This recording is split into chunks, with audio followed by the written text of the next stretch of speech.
आइए बच्चों, आज हम पुष्प के बारे में पढ़ते हैं। पुष्प पुष्प एक पौधे का भाग है। सभी पुष्प रंग बिरंगे होते हैं। पुष्प के भाग: बाह्यदल, पंखुड़ियाँ, पुंकेसर और स्त्रीकेसर।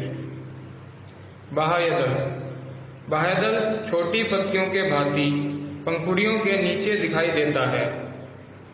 पुष्प के खिलने से पहले यह उसकी सुरक्षा करता है। पंखुड़ियाँ पुष्प का सबसे स्पष्ट दिखाई देने वाला और आकर्षक हिस्सा पंखुड़ियाँ होती हैं। पुंकेसर पुष्प का नर हिस्सा पुंकेसर कहलाता है। पुंकेसर दिखाई देने में एक लंबी डंडी जैसा होता है। पुंकेसर के दो भाग हैं। पहला, परागकोश।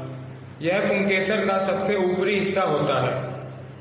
तंतु पुंकेसर के नीचे वाली डंडी को तंतु कहते हैं। स्त्रीकेसर पुष्प का मादा हिस्सा स्त्रीकेसर कहलाता है। यह फूल का सबसे अंदरूनी हिस्सा होता है। स्त्रीकेसर के तीन भाग हैं।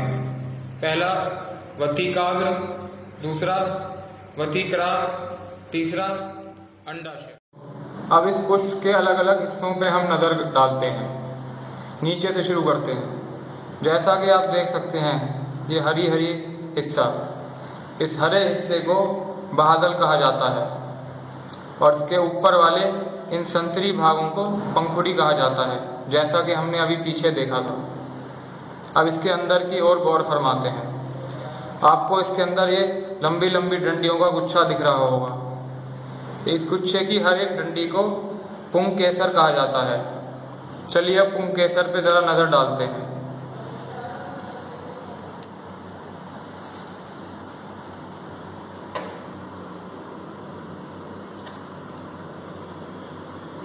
यह एक पुंकेसर है। इसके ये ऊपरी भाग संतरी रंग का जो आपको दिख रहा है, इसे परागकोश, और इसके नीचे का भाग जो दिख रहा है, इसे तंतु कहा जाता है। फूल पे नजर डालते हैं। इसके नीचे जो हरा हिस्सा दिख रहा है, इसे बाह्यदल कहते हैं। ये देखिए, यह हिस्सा बाह्यदल कहलाता है। अब इस हिस्से के ऊपर ये जो गुलाबी हिस्से दिख रहे हैं, इनको पंखुड़ियां कहा जाता है। यह देखिए, एक पंखुड़ी। अब इस फूल के जब हम अंदर की तरफ नजर डालेंगे तो हमें ये काफी लंबी लंबी डंडियां दिख रही हैं, छोटी छोटी। इस गुच्छे की हर एक लंबी डंडी को पुंकेसर कहा जाता है।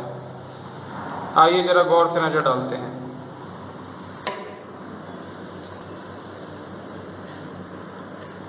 यह देखिए, यह एक पुंकेसर है। इसके ऊपर के इस हिस्से को परागकोश कहा जाता है और नीचे की डंडी को तंतु कहा जाता है।